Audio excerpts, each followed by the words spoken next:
Welcome to All Things Moore County, Moore County's weekly radio show highlighting the many facets of the Sandhills. That includes real estate, lifestyle, community and neighborhoods. And now from 4 Properties, here's your host, Bill Sahadi. Good morning. Welcome to the talk show, All Things Moore County. That's better. Dorothy, I know after 13 years you're so sick and tired of hearing about my old stories. No. But I have one for you. Okay. I graduated college in 1975. I moved to Philadelphia. Everything was wide open and in front of me. About 6 months after I graduated, I was watching the World Series. I was in a bar in Rittenhouse Square in Philadelphia, and I had had a couple of drinks, and the TV was on, and I'm watching this incredible baseball game. It was Game 6 of the World Series. The Boston Red Sox and Cincinnati Reds were going at it, and it was a very dramatic series. There were a lot of high-profile players, and I grew up a big baseball fan in New York. Mm-hmm. The Reds, had the advantage in Game 6. And they were going to the bottom of the 8th inning, and I'm, having a gin and tonic, God knows what I was drinking. And I'm watching this all, and thank God I was a Met fan, and I didn't have anything invested in the Red Sox or the Reds, because I would have had a nervous breakdown. In the bottom of the 8th inning, guy comes up, one of the Red Sox players comes up to the plate, and he hits a 3-run homer. Why was that significant? Because you don't know. I have no idea. Okay. That's before my time. Okay. You're talking about one of the most iconic baseball games in our lifetime. Okay. Everybody remembers in 1975 that Carlton Fisk hit the game-winning home run where he hit it down the left field line, and he kept waving with his hands, stay fair, stay fair. And he was running down to first base. Well, sure enough, in Fenway Park, it was not a blast, but it stayed fair, and the Reds lost the game. The Red Sox won, even though they lost in Game 7. It was an iconic game. A lot of people remember that game inning by inning. A lot of people just remember Carlton Fisk's homer. My guest, Bernie Carbo, who is sitting to my left, hit that 3-run home run, and the place went crazy. During his at-bat, he was not looking good, if you remember. Do you remember? Well, I took the worst swing in the history of the game. Pete Rose said it looked like a little leaguer trying to hit, and that's right. Johnny Bench said the worst swing he ever saw. And Rico Petrocelli's at first base says it looked like a pitcher that hurt his arm trying to learn to hit. Even the announcers were saying that the pitcher had the better of you, and you looked not clueless, but you were just out of sorts. Then you hit that ball over center field? Yeah, it was when I hit the ball, I was rounding first, and I saw Geronimo turn his back, and I knew it was a home run. And I'm rounding second base, and I'm yelling at Pete Rose, "Don't you wish you were this strong, Pete? Don't you wish you were this strong?" And he's yelling back to me, "Man, isn't this fun? The greatest game. Bernie, this is the greatest game." He's just still screaming at me as I round third base and I get the home plate and realize, wow. And, I didn't hear the crowd at all. And a couple of years later when I was doing a radio thing, and they put the crowd noise on, and it was just, I couldn't believe it. But an unsung hero, I was walking in Cooperstown and had my family there, and they rushed me over to a place. They said, "You're an unsung hero." And we have Hal Smith, who hit a home run. Pittsburgh was playing the Yankees, and Hal Smith hit a home run to tie it up, and Bill Mazeroski hit the great home run to put Pittsburgh in the World Series and win the World Series. Right. So I'm still there as an unsung hero. Well, it was an iconic moment, but as we're going to find out today, that was not the only iconic moment of your life. No. And your life has not just been defined by baseball. I mentioned to you before the show that I had a very good friend who grew up in the Narragansett area. He was to this day, a big Red Sox fan. His daughters have to be Red Sox fans. That was part of growing up. Those were the rules in his house. They had to love the Red Sox. When I told him you were coming on the show, he wrote me an email. I want to read it to you. And this is the guy who I told you weeded his yard in 1986 when the Mets won and beat the Red Sox in Game 7 after that horrific Game 6 for the Red Sox. I remember him well. A very tough, gritty, all-around, very dependable player. His home run was possibly the most overlooked great home run in World Series history, setting the stage for the Carlton Fisk homer that mesmerized everyone and was really the memory of that game for all. But without Carbo, that at-bat never happens. That was well said. I read his story on the internet. Wow, I had no clue of his struggles, emotionally, the drug abuse, etc., etc. The summer of '75 was a very memorable year for you and for me. And following that season, which was very hard to do in those days, we moved on with our lives, but we've never forgotten that moment. Amen. And that's from Narragansett, Boston in his blood. Yeah. You were a Boston Red Sox. You played for the Reds. You were drafted by the Reds. You were, I think, the 16th player drafted. 17 years old, number one draft choice. And it was kind of funny when I never been on a plane, never been away from home. I fly into Tampa and I go to the ballpark and get a uniform, my first professional uniform. I'm sitting on the bench and this kid comes and sits next to me. He says, I'm Johnny Bench. And I didn't know who he was at that time. Right. Hall of Famer. And he says, are you the number one draft choice? And I don't know I don't know what I should say. And I said, yes, I am. He said, what did you sign for? And I'm thinking, well, he's getting personal here. I said, well, I signed for $30,000, but I wish there wouldn't have been a draft. I probably might have got more money. He said, and he walked away, and I'm thinking what's going on? To find out later that he signed for $500 and a glove and a pair of spikes. Crazy. And here he is, the Hall of Famer. Wasn't he drafted the same year you were drafted? He was drafted right the same after year. you? Yeah, he's AAA draft. Yeah. And I love Johnny Bench. I love his family, his wife, his mother, and everybody. And he brought them to Cincinnati, and I always want to wave to them before a game. But John's very angry that I was the number one draft choice at that time, and I guess they gave him incentive to work harder to be that Hall of Famer. Right. Were you a member of the Cincinnati Reds when they played the Mets in the playoffs? No, I was there from 1970. I was Sporting News Rookie of the Year and played in 1970 World Series. Okay. There was a play, if you remember, we didn't have instant replay. It was the first game. We were down 5-3 against Baltimore. Jim Palmer's pitching, Edward Henry's catching. We have a man on first and second, and Ty Klein comes up to pinch hit, and Alex says, "Tag up on the fly ball. Don't double up in the ground ball. If the ball's hit, you gotta get it in the home." So Ty Klein hit the ball up in the air, and the umpire went to call a ball fair or foul. I start running in. He's blocking home plate. Al Rux has the ball in his hand, and he tags me with the glove. And the umpire really cannot see home plate. And I slide, miss home plate. But when I'm arguing, I step on home plate. Sparky Anderson comes out and says, "You get kicked out of the game, it's going to cost you $5,000. I'm only making $10,000. You're going to take that much money away from me?" And so they put that in the Sport Illustrated and all the magazines and everything. We didn't have instant replay. He tags me with the glove and has the ball in the other hand, and I miss home plate. Oh, my goodness. And they calls me out. I had no idea. So that was the first game of the World Series, so kind of put me in a position to think, wow, I lost that game. Yeah.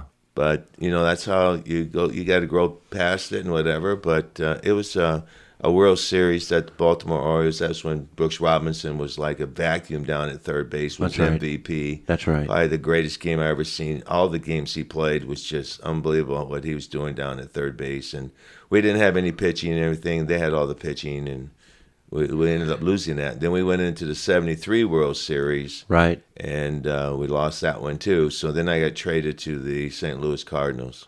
Okay. Do you today, because you played from 69 to 80? Yes. So that was an iconic era in baseball. There were some memorable players that today in our minds, we remember Mike Cuellar, we remember Jim Palmer, we remember Brooks Robbins, and there's so many. Do you keep in touch with a lot of the guys? Is there a brotherhood? Is there a connection that you stay in touch with? With us, we can come together and not be with each other in 30, 40, 50 years, and it's just like yesterday. Yeah. It's kind of funny because, I'm 74 and I played at that time and I played a lot with a lot of great ball players. These kids don't know these ball players. Right. When I'm doing hitting claims, I talk about Ted Williams. Ted Williams taught me this, and Hank Aaron taught me this, and Hank Aaron and Stan Musial and Willie Mays and Dave Parker and Willie Stargell, Carl Yastrzemski, all these guys, Scotty Bench, and I go on, and Lou Brock and Bob Gibson threw at me on the on-deck circle, and I'm telling all these stories, and they look at me like, what? Who are these guys? Who are these guys? And I think even the players today that are playing in the big leagues don't realize we, as old men who played the game, Johnny Damon at a meeting banquet last year he stood up and he says, I want to thank all you old guys out there. I'm a millionaire today. I don't have to work. I can take care of my family and enjoy the rest of my life because of you guys. And when we started a union with Marvin Miller and everything, we were making $10,000. I was rookie of the year, and the minimum went to 12, and they wanted me to sign for $15,000. It took 17 years of professional ball. I made $476,000 in my whole career. Jesus. So, but we made it better for the kids. But these kids, when I talk about the great players, Willie Mays, I walked into San Francisco my first time in San Francisco, and the dugout was empty. And I was a Willie Mays guy. And I walked over and I took Willie Mays' bat out of the rack. And it's a real skinny handle and everything. The first time up, I break it. I couldn't believe it. And I'm just coming up from the minor leagues. So I hear this guy, where's Carbo? Where's Carbo? It's Willie Mays looking for me. I said, here I am. He says, where's my game bat? And I'm like, game bat? I mean, we used to, in the minor leagues, go to Sears Roebuck and buy the Ted Williams bat. we didn't have game bats. And I'm thinking, are you talking about this? Oh, man. Broken? I said, will you sign it for me? Yeah, right. 40 years later, we moved the Hank Aaron house in Mobile to Hank Aaron Stadium.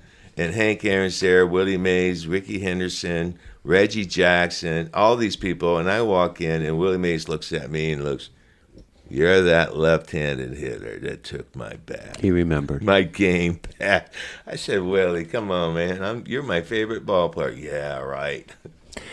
The salaries then were crazy. I remember my favorite player was Ron Swoboda, who was a player for the Mets, and he came up and they said, "Oh, he's the next Mickey Mantle. What a curse!" But I was in high school, and I was the kind of baseball fan that would put the pictures up on my bedroom wall, and I remember him making, I think, $40,000. Yeah, that was a lot of money. $40,000. Yeah, they think. And my father would say, "What? This money is crazy, what these guys are making." Yeah. But how do you compare, forget about inflation, how do you compare today's money with the money you guys were making? Yeah. Crazy. You remember Art Shamsky? Oh, very well. Yeah. Yeah, very well. He was my roommate with Cincinnati. Do you know that he hit 4 home runs in a row? He had 2 home runs in one game and came back the next 2 at bats and hit 2 more. And he's on the Raymond's Best Show or Raymond something. He's got, Art Shamsky's picture's always on the wall. Yeah, he was the guy with the big, beefy sideburns. Yeah. And first baseman, if I recall. I followed baseball when I was a kid, and I wasn't a Yankee fan. I was a Detroit Tiger fan. Yeah, of course. So you were from Livonia, Livonia, Michigan. Yeah. Obviously, you were a Detroit fan. Yeah, I met Al Kaline in a shopping mall, and I said, "You're Mr. Al Kaline. My name's Bernie Carbo. I just got signed. Can I talk to you?" And we sat down, and he said, "When you get 2 strikes, look outside and be quicker inside." And I thought, well, okay. So I was in awe when I got there and was going to spring training. Here I am with Frank Robinson, Vada Pinson, Pete Rose, Johnny Bench. Mm-hmm.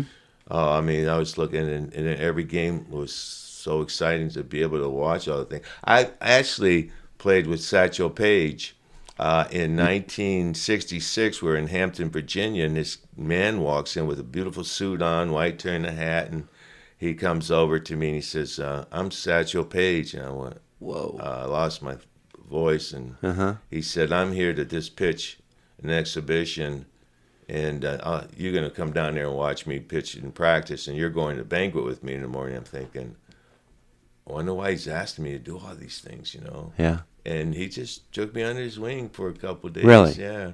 But who would ever thought about, when we got autographs and whatever, we used to take our baseball cards and put them in our bicycles. Yep. And they would make that noise. With the clothespins. Yeah. Do you remember? Yeah. Yeah, with the clothespins. I remember. Mom, where's my baseball cards when I left home? Yeah. Oh, I gave them all away. Yeah. Oh, my God. Can you imagine a Mickey Mantle rookie card and Willie Mays, Hank Aaron, all these rookie cards back in those days? Exactly. And we're putting them in our spokes and whatever. But, yeah, I was. Then I played with Hank Aaron when I went to Milwaukee, and I sat down next to Hank Aaron. And Hank Aaron looked at me after we got to know each other, and he said, if you learn it's okay in making out, you'll be a great hitter. And I said, "What do you mean?" He said, "Well, every time you make an out, you're going to make a lot of outs, Bernie. So just count your hits." So I learned a lot of things from people like Pete Rose. I went to Pete Rose and said, "Pete, you're in a slump." He said, "I've never been in a slump in my life." I said, "You're over 32. He said, "Yeah, but I only need 2 more hits." Yeah. So I went to look at the piece of paper. How many hits did he have? 198. His goal was 200 hits for 20 years. He'd be 4,000 hits. He'd be close to Ty Cobb's record. Right. That's right. Yeah. He was a grinder, wasn't he? Yeah, and Bob Gibson, I'm a rookie, right? And I'm on the on-deck circle. I'm warming up a little bit, and the ball comes by my face. And I look out there, and he's staring at me. And I walk back to the dog. I said, "Sparky, who is that out there?" He says, "That's Bob Gibson." Yeah. He just threw at me on the on-deck circle. Well, he missed you, didn't he? I get traded to the Cardinals. I get to know him a little bit. I said, "Bob, you threw at me on the on-deck circle." He said, "Yeah, I missed you." Oh, God. Hey, I think we could do this for 3 hours. These stories are great. And Rodney Swarms, I need to, from the plumbing night, you are here to tell a story, too, while you're here with Bernie, and we're going to get to that in the second set. You didn't tell me he was so shy. I thought he was going to come in and talk a little bit. His wife Tammy will warn you when you meet her. So my guest is Bernie Carbo, an iconic baseball player from the 70s. This is All Things More County. We'll be right back for more conversation.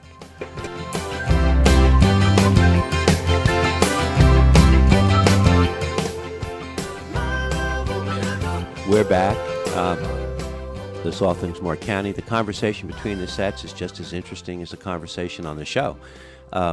We just found out that Nicola Squires, who is videotaping the show, knew Carl Yastrzemski, and I think she said that Carl's son taught her Little League. I didn't even realize he was from Long Island. I had no idea. But you knew Yastrzemski well. Yeah, he was a great guy. He was my favorite superstar. He was? Yeah, always. And he was the only superstar that I played with that had his own ideas about the game. He thought, just go between the lines, win, and have fun, and win, and play. So my first year in spring training, Daryl Johnson at the end of spring training says, "Well, you guys got to have a haircut, no facial hair, have to have a suit and tie. We want to look like professionals and everything." But in that era, everyone had facial hair. Yeah. But, so what happens is, I'm sitting on the plane, and here comes Yaz. He just got off the boat fishing. You can tell he's been fishing all the time, sweating and all the fish stuff, or whatever he was. He comes in with a fishing hat, penciled-in mustache, and he looks at us and says, "Guys, we play between the lines. Just have fun. There's no rules." And today, people can see his grandson, who plays for the San Francisco Giants. Great baseball player. That's crazy. Yeah, Yaz was funny, too. He was really great. Yeah. Was the game, the players, it sounds like the association with the players was much more intimate than it is today.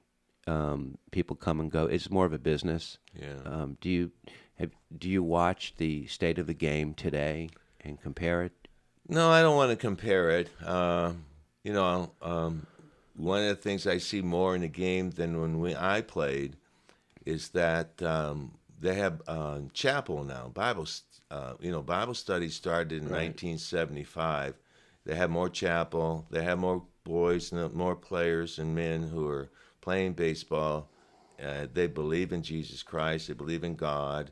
And when I played, there wasn't much mentioned about Christ and about Jesus and a relationship, and no one was bringing the Bible in. We weren't having Bible study. We weren't having chapel or anything like that. And, I was with Pete Rose about a month ago, and he calls me preacher boy now. And then he says, who was the craziest ball player you ever played with? And he'll say Bernie Carbo. But, my life has changed to where I think I see ball players today realizing that there's something out there that's greater than baseball, and that is a personal relationship with Jesus Christ.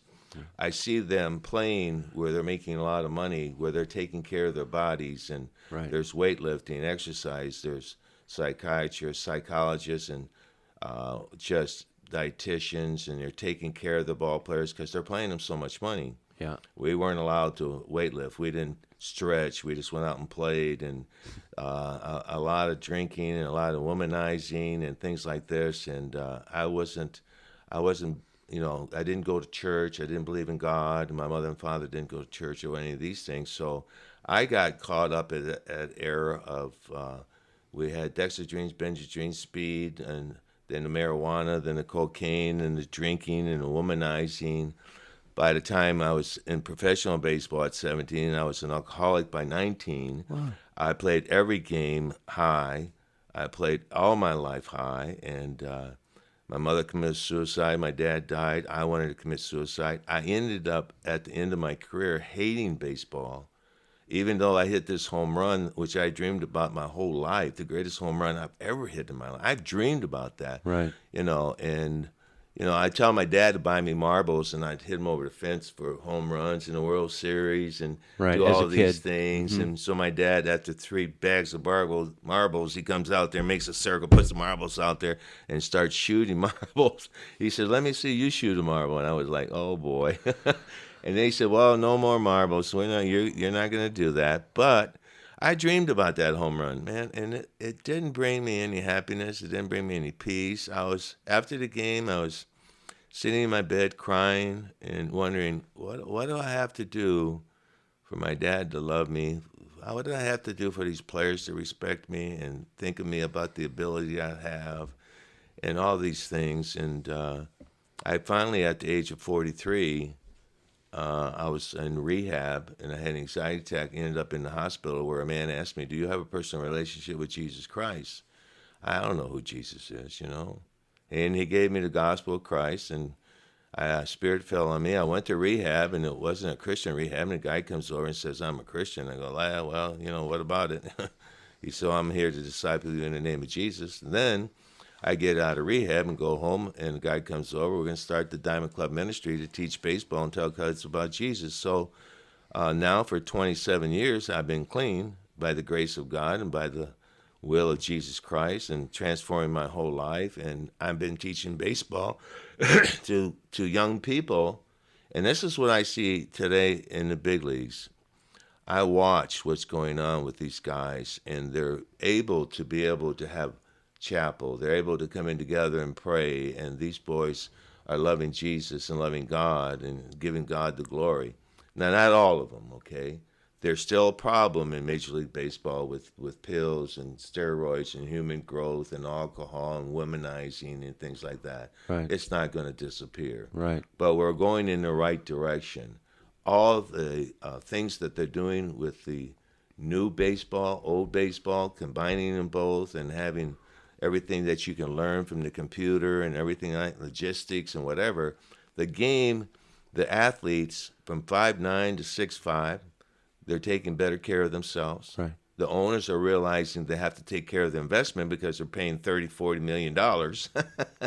Right. So you walk in the clubhouse, you have everything you need. You have a sleeping room, weightlifting. So I was weightlifting when I was 17, and when I got to the spring training, they took my weights out of the locker and said, "We don't weight lift." Well, we don't weight lift, so how do I get stronger? So we didn't have anybody to tell us you're going.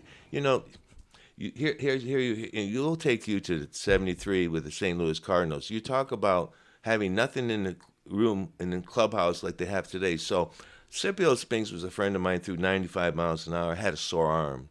They brought a psychiatrist in to tell him to pitch, that his arm didn't hurt him. So in Atlanta, I take him to emergency and have an x-ray. He's got a rip in his shoulder.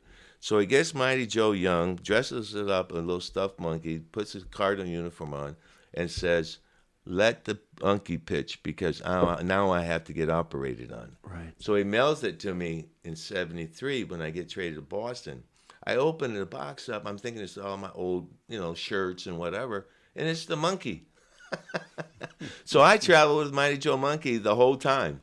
I took it to restaurants. I put it on the plane. I put it in the clubhouse. I put it on the bat rack. And we're winning games, so we can't take it off the bat rack. You know how ball players are. Yeah. Don't step on the white line or whatever. Yeah. So I'm carrying it all over. And the monkey was getting more publicity than the ball players. So they wanted out of the clubhouse. And then some of the guys said, no, we want it here. So that monkey in '75 was kind of our little thing about, we're going to win the World Series, get into playoffs and everything. So finally, it was something that brought some peace to my life. You know what I'm saying? To think that here I'm not making any money. I hit the home run in '75 World Series. I take a 20% cut to stay in Boston. Don't trade me. I want to stay here the rest of my career. Mr. Yawkey Dodge, all right? Hayward, Sullivan, Buddy LaRue. I got traded in May. I took a 20% cut. The next in May? In '76, after '75 World Series, Yeah. I get traded to Milwaukee Brewers.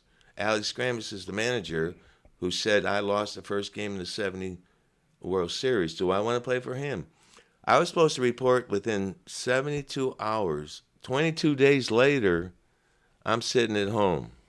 Bud Selig calls me, and I'm not answering phones or nothing. Sends me a telegram. Call him up. I call him, and my wife's pregnant with my third baby. I got a doctor and nurse. I'm living in an apartment. I got everything settled. I'm just going to stay there and let my wife have my baby.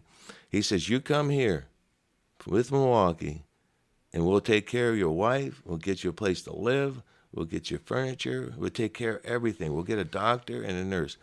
And he was the best owner to ever do something for me. And then go there, and I'm sitting next to Hank Aaron. Yeah. So it turned out to be a great thing. Right. But I quit, and my dad's up in the stands, and I walk up there, and I said, Dad, I just quit the Milwaukee Brewers. He said, what's wrong with you? I said, well, my wife just had a baby. I don't want to go on the road. He says, you've been smoking too much marijuana. Yeah. So I get a telephone call when Daryl Johnson gets fired and Don Zimmer gets to be the manager. Right. And he calls me and says, I want you to come to the hotel. So I went to the hotel. He says, you need to apologize. You need to get back on the team. Uh-huh. Do you want to play in Boston? I said, yeah, I want to play in Boston. He said, I'm going to trade for you. So go back, apologize, go to the front office and say you want back. Hopefully they'll put you back so I can trade for you. Right. So I went with Boston, right? And I have a great year, and then I get traded for a bag of balls to Cleveland. Yeah, so baseball is funny, It's a hard game back there because we didn't really 72 days I stayed at home and we didn't make any money and it was hard life and I was really hit the greatest home run and then I get traded and with a 20% cut in pay. You make your career in the 70s sound hedonistic, joyless, to you personally, joyless. And did you retire from baseball in 1980, and were you an addict at that time? Yeah, 1980, I could not go a day, a morning, afternoon, or evening without being high. Really? Yeah, I was doing cocaine, crystal meth, and pills, and smoking dope, and drinking, going to the ballpark, and just living a life with demons and the devil and just hating baseball. No nutritional shakes or protein powders or anything like that. And I was out of baseball at the age of 33. And like I said, in '89, my mom committed suicide. My dad died 2 months later. I went through a divorce. And I pulled the car in the garage and went to smoke my last joint and go to sleep. And I get a telephone call from Bill Lee and Ferguson Jenkins and Sam McDowell with baseball assistance team. I get into rehab, and my whole life has changed. I've been clean for 27 years now by the grace of God and the Lord Jesus Christ, and I love baseball now. See, what's really cool is that God has redeemed my love and showed me all the bad stuff. He's not showing me all that craziness that went through my whole life, and from 17 on in professional sports. He showed me who I played with, how great it was, how fun it was, and how exciting it was to play in the World Series. And all these men that I play with who love me, and I was just with Pete Rose, a month ago, and he said, "Preacher boy, when you won Game 6 and you hit that great home run, and Sparky said, how can you say it's the greatest game? And that we lost the game." And I said, you know what? They just think they won the World Series in Game 6. There's a Game 7. That's right. And they beat us in Game 7. And you guys were up in that game 3-0 and lost. We're going to come back in the third set. I want to talk about the book you wrote called Saving Bernie Carbo. Yeah. I looked at some of the testimonials about the book, and I want to talk about your involvement in Moore County. You've been a resident now of Southern Pines for about a year. Your son is a practicing psychologist in the military who's here, and you moved here from Mobile after living there for 26 years. Yeah. We're going to come back and talk with Bernie about all of that in the third set. This is All Things Moore County.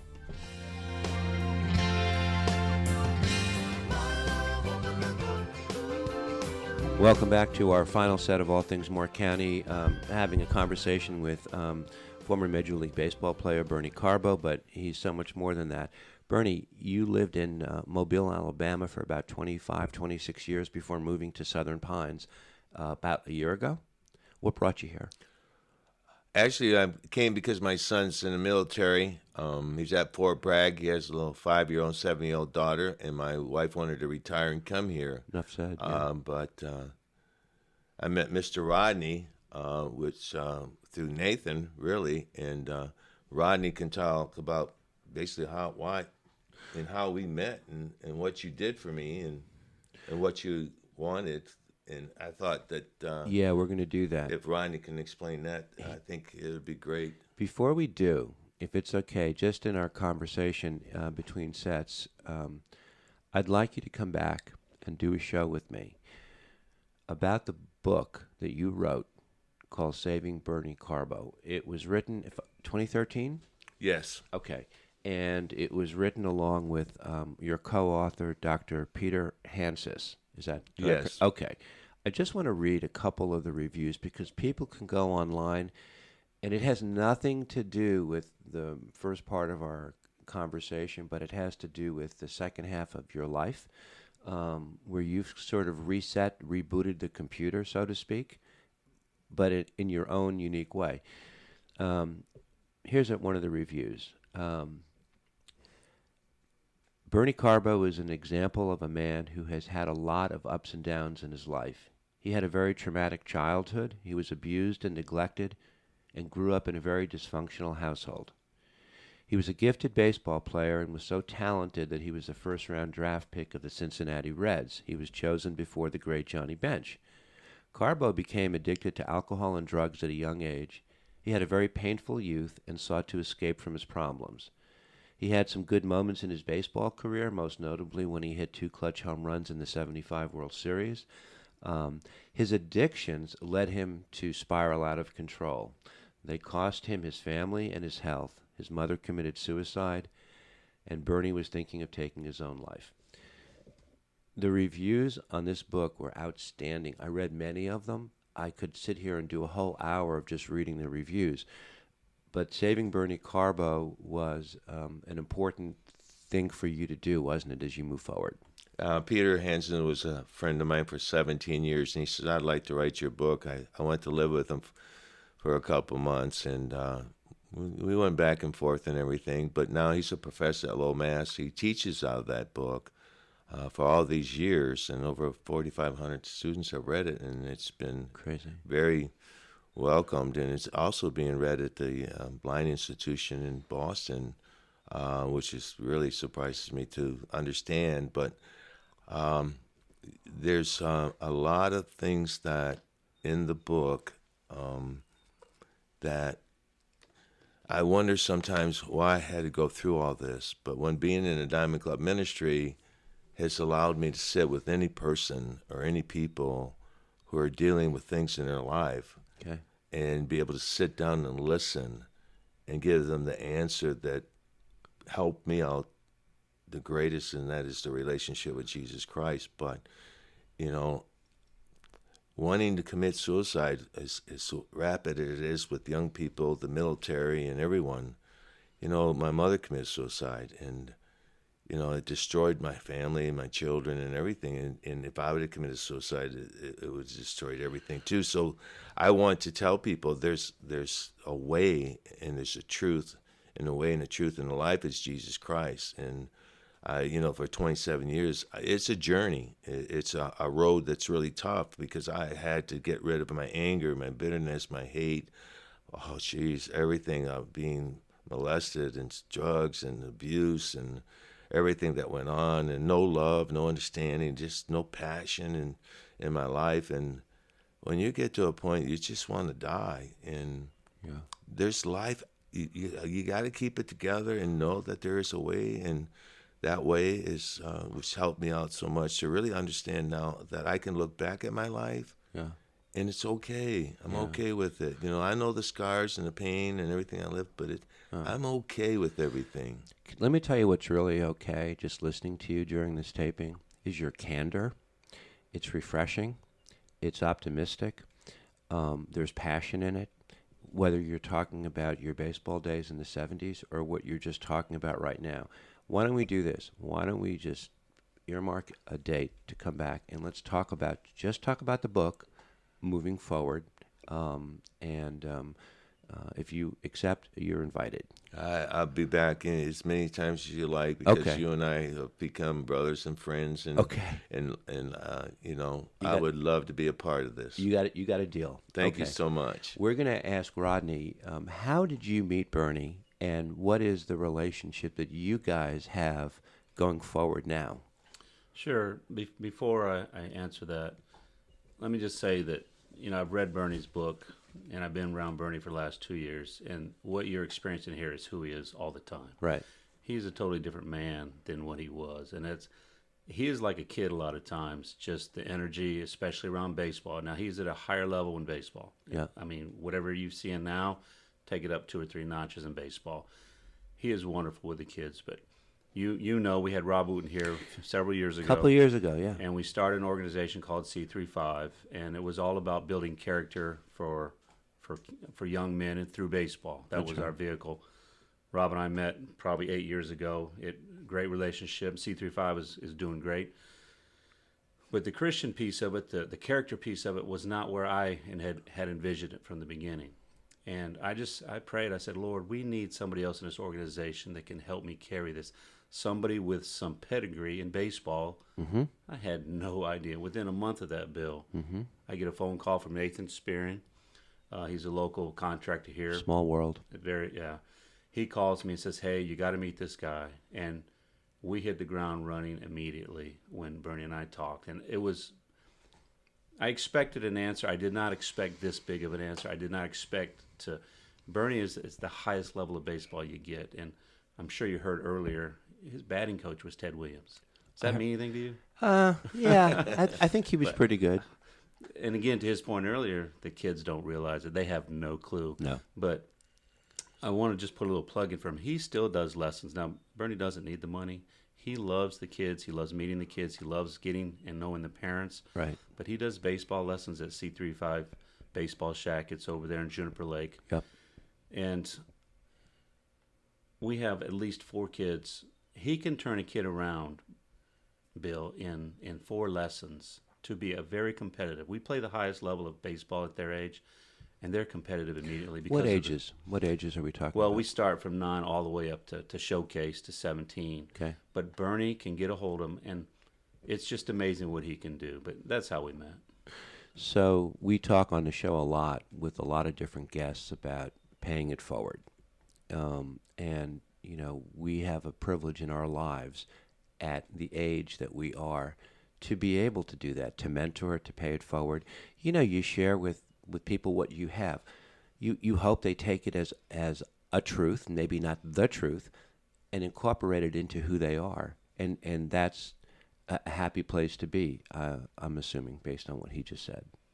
Well, I'm also going to be the manager, which when I read it in the paper, in Sand Hill paper, I went, wow, there's going to be a college team right here in Sand Hill. Right. At the college. I said, I got to find out who I need to get a hold of. And I got a hold of Alec, who's the manager and of the old North Carolina College League. And he said, no, I already have my coaching staff. I said, well, my name's Bernie Carbo, and I just want to see if you had a coaching position. He calls me back up in the hour. He says, how would you like to be my mentor? Sit on the bench and give me all the advice I need. I want to learn from you. Can we meet? And then we met, and we started talking baseball and everything, and we started loving the game together. And then after a month or so, he calls me back up. He says, my dad's going to retire. I'm taking on the position of being the president of the league. How would you like to manage? I was like, wow, that was what I was calling for the first time. I wanted to be the manager in this old North State College League. And then he says, yeah, do you want it? I said, well, let me pray about it. And the next day I met with him. We talked a lot. And I said, yeah, I would love to manage. So we have 30 college kids from the area. We have 12 pitchers, 3 catchers, 2 position players. And I have I'm going to have 3 other coaches, which are going to be fantastic. And it's a fun league, which is really I love, because now these kids coming from college all are in the same area. There's 14 teams. It's an hour and a half, 2 hours. Okay. And all these kids, they can go on a vacation. They can be with their family. They have special occasions. They don't have to come to the ballpark all the time. As long as I have a lineup and a couple pitchers and throw a bag of balls out and play and have fun and let these kids hit the ball and run and enjoy the game. So I'm very excited about it. And we're going to start June 1st to the 12th. We're going to have practices. Okay. And from 12th to the 31st, we're going to play 30 to 40 games. We'll play at home and the road. So I'm just so excited. And Dr. Dempsey, who's the president at the Sand Hill, he's a genius. Yeah. I mean, when you sit with him, he's telling you, do you know this and that? And I have a trivia for you. Can you answer this question? I'm like, are you kidding? I talked with him for about an hour and a half, and he was baseball. He loves baseball. And the trivia is like blowing me out of my, I just don't have any idea. He goes back to the 40s and 50s. Yeah. Yes. And I'm thinking, oh, man. So Dr. Dempsey wants to have baseball there, too, hopefully before he retires. So we're building a baseball park, and we're going to have college baseball. So we want all the kids to go out there and play and have fun and have a great time. So you're going to go there, and on your coattails will be Sparky Anderson, who was a great mentor of yours and an influencer, and now you're going to be bringing what he brought to you to them. Well, you know, my first job was with Pensacola in independent baseball, and I called Sparky. I said, Sparky, I'm going to be managing Pensacola for the first time. Can I use you as a mentor? I was calling Sparky Anderson, what happened in this game? What should I have done? He says, you can't second guess. But the fact is, don't ever think you cannot. You got to continue to learn baseball. Learn. If you think you know everything about the game, you might as well get out. And I used Sparky. A matter of fact, when I wrote the book, I called Sparky, and I said, Sparky, you know my life has changed, and I took my life to Jesus Christ. And he said, yeah, I know, Bernie. So we had a lot of long talks. You know, but setting a seed, and somebody plants it, and somebody waters it, and then somebody harvests it. Hopefully that seed was harvested. But Sparky's a great mind. And you know what he said? Be happy. Be happy, right? Be happy. You know, don't get so serious. Don't take life so serious. Let these guys play and make mistakes, but you know what? Teach them. He has a smile like a big kid. Exactly. Not an adult. We have to wrap up. want you to come back, want to talk more about Sparky Anderson, want to talk about your influences and what got you to saving Bernie Carbo and what it looks like on the other side. Anytime you want. It was a pleasure to have you. Thank you. Rodney, it was a pleasure. Enjoyed it, Bill. Bernie Carbo is a new resident of Moore County and is going to be a great addition to a lot of the student athletes who are here playing. And we look forward to nothing but good news from you. Yeah, come on out there. We're going to have fun. We're going to have the guys signing autographs after the game for the kids. You know, whoever knows. Okay. Might have a rookie of the year, a big league ball player in the area that these kids love the game, and they're better athletes. Sandhills. We got to Bogies. work. We have to work on his shyness. There you go. We have to work on that for the next show. This is All Things Moore County. Have a great week.